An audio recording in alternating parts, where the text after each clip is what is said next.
Assalamualaikum warahmatullahi wabarakatuh.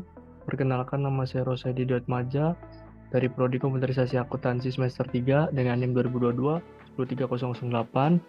Sini saya akan menuntaskan UTS mata kuliah Ansika dengan riset mengampu Ibu Lena Magdalena, MMSI.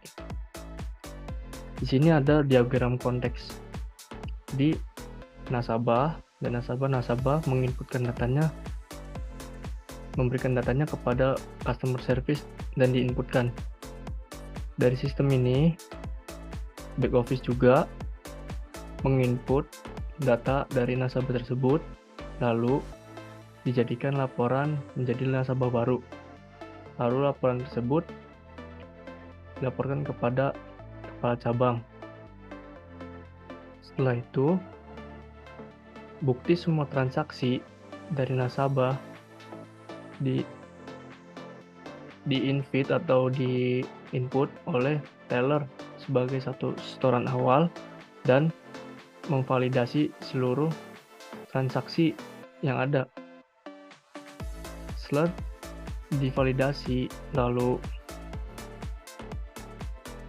buku tabungan dan rekening keluar dan dimasukkan ke customer service.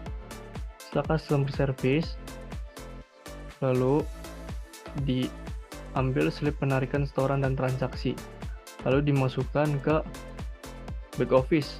Dari back office diinputkan kembali menjadi laporan penarikan setoran dan transaksi. Itu dilaporkan lagi kepada kepala cabang. Setelah itu, setelah semuanya selesai, barulah semua dokumen dan bank itu keluar kepada nasabah.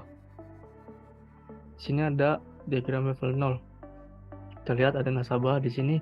Nasabah menginputkan datanya dan diinputkan oleh customer service.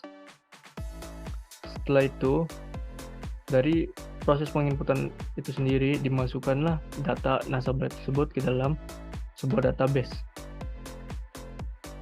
Dari database ini dikeluarkan lagi, diambil lagi oleh back office sebagai laporan nasabah baru dan dilaporkan kepada kepala cabang. Setelah itu, nasabah mengeluarkan bukti semua transaksi dan diproses di sini, lalu divalidasikan dan dijadikan setoran awal. Setelah itu, lalu teller memproses lagi untuk dimasukkan ke dalam buku rekening. Dan dari buku rekening lagi ini diinputkan lagi ke customer service, dan customer service pun menginputkan di dalam transaksi ini dan masuk ke back office sebagai laporan transaksi nasabah.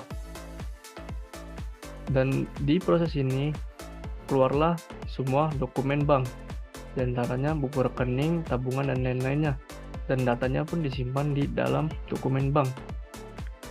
Setelah semua pelaporan kepada kepala cabang, lalu setelah itu kepala cabang yang mengambil kebijakan lainnya. Di sini ada diagram level 1, proses 1. Di awal nasabah ini, oke, kita lanjut lagi. Tadi ada sedikit kendala, ada azan sebentar, kita menghormati azan, kita skip dulu. Dan sekarang lanjut lagi diagram level 1 proses 1 atau diagram detail. Jadi di awal nasabah ini mungkin ada kendala atau apa, datanya dia minta pengubahan data, dia melaporkan kepada customer service. Dari customer service dia menarik datanya dari database, data customer tersebut dari database. Setelah data itu lalu diinputkan kembali, lalu diproses data nasabahnya. Setelah data nasabah tersebut lalu diproses pengecekan kembali apakah sudah benar atau belum. Setelah proses pengecekan lalu proses update data. Setelah update data baru diberikan ke nasabah kembali.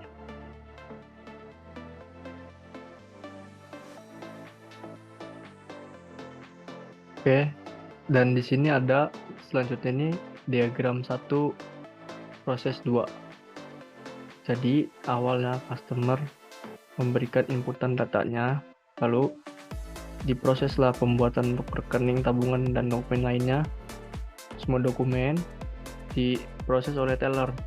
Teller pun mengambil dari database sini, lalu teller memproses untuk jadikan buku tabungan dan rekening lainnya atau data dokumen bank. Lalu prosesnya diedit, setelah edit lalu diupdate. Setelah diupdate, lalu diserahkan kepada customer dan database barunya dimasukkan lagi ke dalam database dokumen bank. Lalu di sini ada detail 1 proses 3. Jadi di sini ada nasabah. Nasabah mulai proses transfer awal, setoran awal ini, lalu divalidasi lagi karena dilihat benar apa enggak, habis validasi baru diproses teller. Dari nasabah ini lalu dia melakukan penarikan uang, diproses lagi dan diberitahukan ke teller, diinputkan lagi oleh tellernya, dan proses ini akan dimasukkan ke back office sebagai data transaksi. Oke, sekian dari saya, kurang lebihnya mohon maaf. Wassalamualaikum warahmatullahi wabarakatuh.